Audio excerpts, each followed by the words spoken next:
Uwais Al-Qarni terkenal di akhirat, terkenal di akhirat, terkenal di arasnya Allah, nggak terkenal di dunia. Berkah apa? Pengorbanannya untuk orang tuanya. Sahabat Nabi, kalau yang namanya sahabat itu pernah memandang Nabi, sampai dikatakan Uwais Al-Qarni ini tabi'in, hidup di zaman Nabi tapi nggak pernah memandang Nabi, sedangkan dia hidupnya sezaman dengan Nabi. Saking nggak ada waktunya untuk berjumpa dengan Nabi. Ibunya buta. Satu hari Uwais Al-Qarni mengatakan, "Ibu, aku ingin berjumpa dengan Rasulullah." Wahai Uwais Al-Qarni, adakah engkau tega meninggalkan keadaan ibu seperti ini? Tidak, wahai ibu. Diam di rumah, nurut. Anak sekarang kalau digituin, jangan nak, baik di rumah. Nentangnya luar biasa. Tapi beliau, Uwais Al-Qarni, ikut. Dengar kabar, Uwais, ibu pengen melaksanakan haji tahun depan. Uwais Al-Qarni tadinya badannya kurus. Begitu ibunya bilang mau berangkat haji, ibunya ini nggak bisa jalan, Pak. Matanya buta. Uwais Al-Qarni, dia hasil ngembala, dia beli sapi, anak sapi. Dia beli anak sapi, tiap hari dia ngembala, itu anak sapi ada di gendongan. Tiap hari orang-orang pada bilang, Uwais Al-Qarni udah gila, anak sapi digendong-gendong. Sampai-sampai begitu udah lumayan lama, beberapa bulan, ini sapi kan nggak jadi anak lagi, jadi bapaknya sapi gede. Tiap kali nangon sapi, ini sapi tetap dibawa gendong, naik ke atas bukit, turun lagi, naik ke atas bukit, sampai-sampai badannya Uwais Al-Qarni itu gagah. Kalau kita bilang mas terek. Ternyata saat bulan haji, ibunya nggak turun dari gendongannya. Dia latihan untuk menggendong ibunya sampai ke Mekah, sampai selesai haji, lalu dikembalikan lagi orang tua ke negerinya. Sampai setelah itu Uwais Al-Qarni begitu selesai pulang haji, ditaruh orang tuanya, bilang, "Ya wahai ibu, tolong biarkan saya ketemu Rasulullah. Saya sudah tidak lagi membendung rasa cinta saya kepada Rasul sallallahu alaihi wasallam. Rindu luar biasa, ingin wajahnya aku tatap, wahai ibu."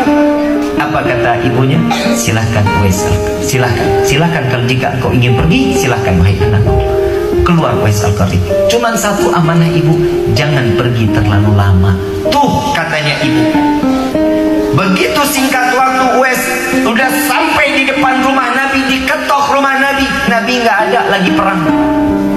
Nabi nggak ada lagi peperangan ditunggu. 1 hari, 2 hari, 3 hari, sampai seminggu nggak datang juga. Uwais masih terdengar suara ibunya, "Boleh pergi, tapi jangan terlalu lama." Kembali dengan penuh kesedihan Uwais Al-Qarni, membawa sampai ketemu ibunya. "Wahai anakku, sudahkah engkau berjumpa dengan Rasulullah?" "Wahai ibu, Rasulullah tiada sedang pergi dalam peperangan." Apa jawaban ibu? "Tidakkah engkau menunggu?" "Aku sudah menunggu dalam waktu 1 minggu." "Kenapa tidak menunggu lebih lama?" "Aku lebih mendengar apa yang diperkatakan oleh seorang ibu, agar aku tidak pergi terlalu lama. Yang ada di pikiranku hanya tentangmu, wahai ibu." Ridhanya orang tua, subhanallah, luar biasa. Sampai Nabi pulang peperangan, amanah langsung untuk kepada Sayyidina Umar dan Sayyidina Ali. "Wahai Umar, jika nanti ada orang-orang yang ingin berdagang ke Mekah, carilah yang bernama Uwais Al-Qarni. Dia punya, kalau kita bilang mah, punya tanda di punggungnya, belang, penyakit belang. Ada tanda di punggung sebesar koin 1 dinar. Begitu setelah Nabi wafat, subhanallah, diamanahi Sayyidina Umar sama Sayyidina Ali, cuma disuruh cium tangannya, minta doa darinya.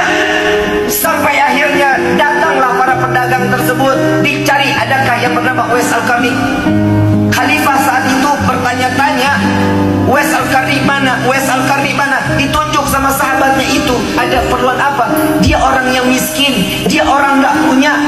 Begitu berbondong-bondong Sayyidina Umar, Sayyidina Ali cium tangannya daripada Uwais Al-Qarni, lalu, "Wahai Uwais, tolong doakan kami." Begitu dilihat pundaknya, betul ada tanda perkataan Nabi sebelum meninggal dunia. Itulah kenyataannya. Ternyata Nabi SAW memberitahukan, Uwais Al-Qarni tidak terkenal di dunia, tapi terkenal di akhirat, terkenal di arsy Allah. Para malaikat berbincang-bincang tentang namanya karena baktinya dia kepada orang tuanya.